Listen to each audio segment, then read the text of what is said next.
بسم اللہ الرحمن الرحیم۔ السلام علیکم ورحمۃ اللہ وبرکاتہ۔ میں ہوں محمد اختر اور آپ لوگ دیکھ رہے ہیں میرا یوٹیوب چینل کرما والا ٹی وی۔ پیارے دوستو، آج ہم آپ کے ساتھ ایک بہت دلچسپ کہانی شیئر کریں گے۔ یہ کہانی ہے 1870 کی۔ بنگال کے گھنے جنگلوں اور دلدلی زمینوں کے درمیان سے گزرتی ایک ٹرین بمبئی ایکسپریس اپنی منزل کولکتہ کی طرف رواں دواں تھی۔ یہ برطانوی راج کی ابتدائی ریلوے نظام کا حصہ تھی جو دیہاتوں اور شہروں کو جوڑتی تھی، لیکن اس رات کا سفر ایک خوفناک خواب بننے والا تھا۔ آسمان پر بادل چھائے ہوئے تھے اور چاند کی مدھم روشنی جنگل کے گھنے درختوں کے درمیان سے چھن کر زمین پر پڑ رہی تھی، جیسے کوئی راز کھولنے کی کوشش کر رہی ہو۔ مقامی لوگ اس جنگل کو ملعون سمجھتے تھے۔ کہانیاں تھیں کہ یہاں رات کے وقت عجیب مخلوقات گھومتی ہیں، کچھ انہیں بھوتنی کہتے ہیں، کچھ راکشس اور کچھ نرائے پشاچ، ایک ایسی مخلوق جو انسان کا روپ دھارتی تھی لیکن رات کو خون کی پیاسی ہو جاتی تھی۔ ٹرین کے اندر بیٹھے مسافر ان کہانیوں سے بے خبر تھے، لیکن ان کی یہ بے خبری زیادہ دیر نہ رہنے والی تھی۔ ٹرین کا گارڈ رام دیال ایک 30 سالہ مضبوط جوان تھا جو اپنی ذمہ داریوں کو جان سے زیادہ عزیز رکھتا تھا۔ وہ ایک غریب کسان کا بیٹا تھا، لیکن ریلوے کی ملازمت نے اسے عزت اور روزگار دیا تھا۔ اس کی وردی پر مٹی کے دھبے لگے تھے کیونکہ وہ ٹرین کے پچھلے ڈبے کو چیک کرتے ہوئے جنگل کی کیچڑ والی زمین پر پھسل گیا تھا۔ اس کی جیب میں ایک پرانی لالٹین تھی جو اس دور کی واحد روشنی تھی۔ رام دیال کا دل بوجھل تھا۔ اس کی ماں گاؤں میں بیمار پڑی تھی اور وہ اس رات کے سفر کو جلد ختم کرنا چاہتا تھا، لیکن اسے کیا معلوم تھا کہ یہ رات اس کی زندگی کی سب سے خوفناک رات بننے والی ہے۔ ٹرین کے اندر مختلف پس منظر کے مسافر بیٹھے تھے، ہر ایک اپنی کہانی لیے۔ سریش کمار، ایک کلکتہ کا تاجر، اپنی دکان کے لیے مال لے کر جا رہا تھا۔ وہ باتونی اور چلاک تھا، لیکن اس کی باتیں اکثر دوسروں کو پریشان کرتی تھیں۔ اس کے پاس ایک بڑا صندوق تھا جو وہ ہر وقت اپنے قریب رکھتا، جیسے اس میں کوئی راز چھپا ہو۔ لاجونتی، ایک جوان بیوہ اپنے میکے سے کلکتہ اپنی بہن کے گھر جا رہی تھی۔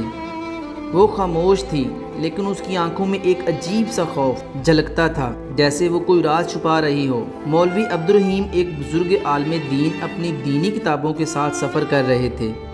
وہ اکثر دعائیں پڑھتے اور مسافروں کو جنگل کی بھوتنی کہانیوں سے ڈراتے رہتے تھے۔ پنڈت رگھوناتھ، ایک مقامی پنڈت، گاؤں میں ایک رسم کے بعد واپس جا رہا تھا۔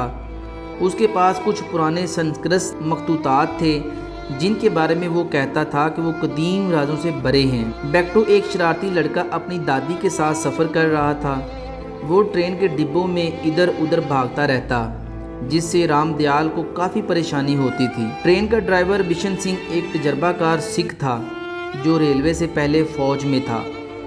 اس کا اسسٹنٹ منوج ایک جوان لڑکا تھا جو ہنسی مذاق میں مصروف رہتا تھا۔ بشن سنگھ اس رات کے سفر سے ناخوش تھا۔ اسے مقامی افواہوں کا علم تھا کہ اس جنگل میں رات کو عجیب چیزیں ہوتی ہیں۔ وہ اپنی پگڑی کو درست کرتے ہوئے منوج سے کہہ رہا تھا، یہ جنگل اچھا نہیں منوج، رات کو یہاں سے گزرنا خطرناک ہے۔ منوج نے ہنستے ہوئے جواب دیا، بشن جی، آپ بھی ان دیہاتیوں کی کہانیوں پر یقین کرتے ہیں؟ یہ بس کوئی بھالو یا چیتا ہوگا۔ رات گہری ہوتی جا رہی تھی اور ٹرین کی رفتار اچانک سست پڑ گئی۔ مسافر بے چین ہو رہے تھے۔ سریش کمار بلند آواز میں شکایت کر رہا تھا، یہ بمبئی ایکسپریس کبھی وقت پر نہیں پہنچتی۔ لاجونتی اپنی سیٹ پر خاموش سے دعا مانگ رہی تھی۔ اس کی انگلیاں اس کے گلے میں پڑے تعویذ پر پھر رہی تھیں۔ مولوی عبدالرحیم نے اپنی تسبیح نکالی اور بلند آواز میں آیات پڑھنا شروع کی، جس سے ڈبے کا ماحول اور بھی بھاری ہو گیا۔ بیکٹو اپنی دادی سے کہہ رہا تھا، دادی، یہ مولوی اتنا کیوں ڈرا رہا ہے؟ لیکن اس کی دادی نے اسے چپ کرا دیا۔ رام دیال ڈرائیور کے ڈبے کی طرف بڑھا تاکہ وجہ معلوم کرے۔ بشن سنگھ نے بتایا کہ ٹریک پر کوئی رکاوٹ ہے، شاید کوئی بڑا پتھر یا درخت کی شاخ۔ رام لال نے اپنی لالٹین اٹھائی اور منوج کے ساتھ ٹریک چیک کرنے کے لیے اترا۔ جنگل کی خاموشی غیر معمولی تھی، نہ پرندوں کی آواز، نہ جھینگر کے سرسراہٹ، صرف ہوا کی ایک عجیب سی سرگوشی تھی جو درختوں کے پتوں سے ٹکراتی ہوئی کانوں میں گونج رہی تھی۔ رام دیال کے ہاتھوں میں لالٹین ہلکی سی لرز رہی تھی۔ اسے اپنے گاؤں کی کہانیاں یاد آ رہی تھیں جہاں بڑوں نے نرا پشاج کا ذکر کیا تھا، ایک مخلوق جو چاندنی راتوں میں انسانوں کا شکار کرتی تھی۔ جب وہ ٹریک پر آگے بڑھے انہیں زمین پر عجیب نشانات نظر آئے، بڑے بڑے پنجوں کے نشانات تھے جو نہ بھالو کے تھے نہ چیتے کے، وہ اتنا گہرے تھے کہ جیسے کوئی بھاری مخلوق یہاں سے گزری ہو۔ منوج نے ہنستے ہوئے کہا، یہ کوئی جنگلی جانور ہوگا رام بھائی، ڈرو مت۔ لیکن اس کی آواز میں ایک ہلکی سی لرزش تھی۔ اچانک جنگل سے ایک خوفناک آواز گونجی جیسے کوئی زخمی جانور چیخ رہا ہو، لیکن اس میں ایک عجیب سی انسانی سی کیفیت تھی۔ رام دیال کا دل دہک سے رہ گیا۔ اس نے منوج کو کہا، جلدی واپس چلو، لیکن اس سے پہلے کہ وہ مڑتے ایک سایہ جنگل سے نکل کر ان کی طرف لپکا۔ وہ دونوں بھاگ کر ٹرین کی طرف لوٹے، لیکن جب وہ ڈبے کے قریب پہنچے ایک زوردار دھماکے کی آواز آئی۔ ٹرین کا ایک ڈبہ زور سے ہلا جیسے اسے کسی نے دھکا دیا ہو۔ مسافروں میں افراتفری مچ گئی۔ سریش کمار چیخا، یہ کیا ہو رہا ہے؟ ہم سب مر جائیں گے۔ بیکٹو اپنی دادی کے پیچھے چھپ گیا اور لاجونتی کی آنکھوں میں خوف اور گہرائی بڑھ گئی۔ مولوی عبدالرحیم نے بلند آواز میں دعا پڑھنی شروع کی، جبکہ پنڈت نے رگھوناتھ اپنی مخلوطات پر جھکا ہوا کچھ منتر ڈھونڈ رہا تھا۔ رام دیال نے ڈبے میں داخل ہونے کی کوشش کی تو اسے ایک گندی بدبو آئی جیسے گیلی مٹی، خون۔ اس نے اپنی لالٹین اٹھائی اور دیکھا کہ ڈبے کی کھڑکی ٹوٹ چکی تھی، شیشے کے ٹکڑے زمین پر بکھرے ہوئے تھے اور کھڑکی کے باہر دو چمکتی ہوئی آنکھیں نظر آئیں جو چاند کی روشنی میں خون کی طرح سرخ دمک رہی تھیں۔ اس سے پہلے کہ وہ کچھ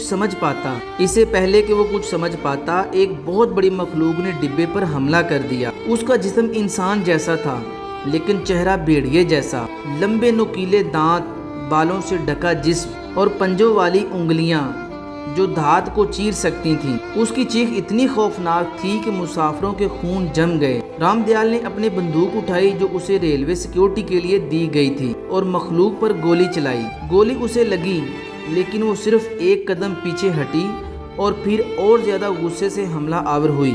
اس نے ڈبے کی دیوار کو چیر دیا۔ اس کی پنجوں والی ہتھیلی ایک مسافر کی طرف بڑھی جو چیختے ہوئے پیچھے ہٹا۔ جنگل سے مزید چیخیں آ رہی تھی جیسے ایک نہیں کئی مخلوقات وہاں موجود ہوں۔ ہوا میں خون کی بو گھل گئی تھی اور ٹرین کے اندر کا ہر لمحہ موت کے قریب لے جا رہا تھا۔ افراتفری میں منوج غائب ہو چکا تھا۔ رام دیال نے ٹریک پر خون کے دھبے دیکھے جہاں منوج کی لالٹین زمین پر پڑی تھی، اس کی شعلہ مدھم ہو رہی تھی۔ وہ سمجھ گیا کہ یہ کوئی عام جانور نہیں ہے۔ اس نے مسافروں کو ڈبے کے اندر بند ہونے کا حکم دیا اور دروازوں کو مضبوط کرنے لگا، لیکن اسے احساس تھا کہ یہ صرف آغاز ہے۔ جنگل کی خاموشی اب ٹوٹ چکی تھی اور ہر طرف سے عجیب آوازیں آ رہی تھیں، کبھی ہنسی کی طرح، کبھی رونا، کبھی گرجنا۔ رام دیال نے مسافروں کو جمع کیا اور کہا، ہمیں مل کر مقابلہ کرنا ہوگا۔ یہ کوئی عام جانور نہیں ہے۔ ہمیں بمبئی ایکسپریس کو دوبارہ چلانا ہوگا ورنہ ہم سب مارے جائیں گے۔ سریش کمار نے احتجاج کیا، وہ اپنا صندوق نہیں چھوڑ سکتا جیسے اس میں اس کی جان بسی ہو۔ لاجونتی خاموش سے رام دیال کو دیکھ رہی تھی۔ اس کی آنکھوں میں ایک عجیب سی چمک تھی جیسے وہ جانتی ہو کہ یہ مخلوق کیا ہے۔ مولوی عبدالرحیم نے کہا، یہ شیطان کا کام ہے، صرف دعائیں ہمیں بچا سکتی ہیں۔ پنڈت رگھوناتھ نے اپنی مخطوطات سے سر اٹھایا اور دھیمی آواز میں کہا، یہ نرا پشاچ ہے، میرے مخطوطات میں اس کا ذکر ہے۔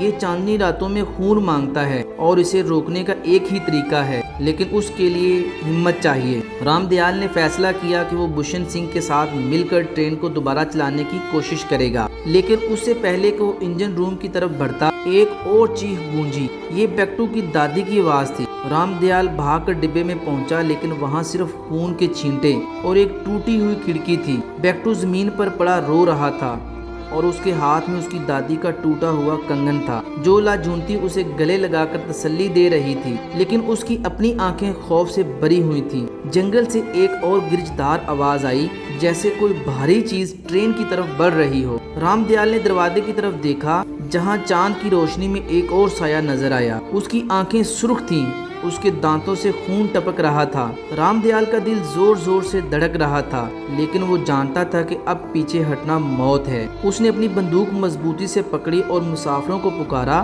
تیار ہو جاؤ، یہ رات ہم سب کی آزمائش ہے۔ لیکن اس کے دل میں ایک سوال تھا، کیا وہ اس رات زندہ بچ پائیں گے؟ پیارے دوستو، کہانی ابھی یہیں ختم نہیں ہوئی، سیکنڈ پارٹ کا انتظار کیجئے اور ہماری آنے والی نیکسٹ ایپیسوڈ میں آپ سیکنڈ پارٹ ضرور ملاحظہ فرمائیے۔ یہ تھی ہماری آج کی ویڈیو۔ ہم امید کرتے ہیں کہ آپ کو ہماری آج کی یہ ویڈیو ضرور پسند آئی ہوگی۔ اگر آپ کو ہماری آج کی یہ ویڈیو پسند آئی ہے تو آپ سے گزارش کرتے ہیں کہ آپ ہمارے چینل کو ضرور سبسکرائب کر لیں اور ساتھ ہی لگے بیل کے بٹن کو بھی پریس کر لیں تاکہ آپ کے پاس ہماری آنے والی مزید معلوماتی ویڈیوز کا نوٹیفیکیشن بر وقت ملتا رہے۔ سبسکرائب کے ساتھ ساتھ ہماری ویڈیوز کو لائک بھی کریں اور اپنی قیمتی رائے کا اظہار کمنٹس میں ضرور کریں۔ کمنٹس میں آپ اپنے سوالات بھی ہم تک پہنچا سکتے ہیں۔ اللہ تعالیٰ آپ کو اپنے حفظ و ایمان میں رکھے، آمین یا رب العالمین۔ خدا حافظ۔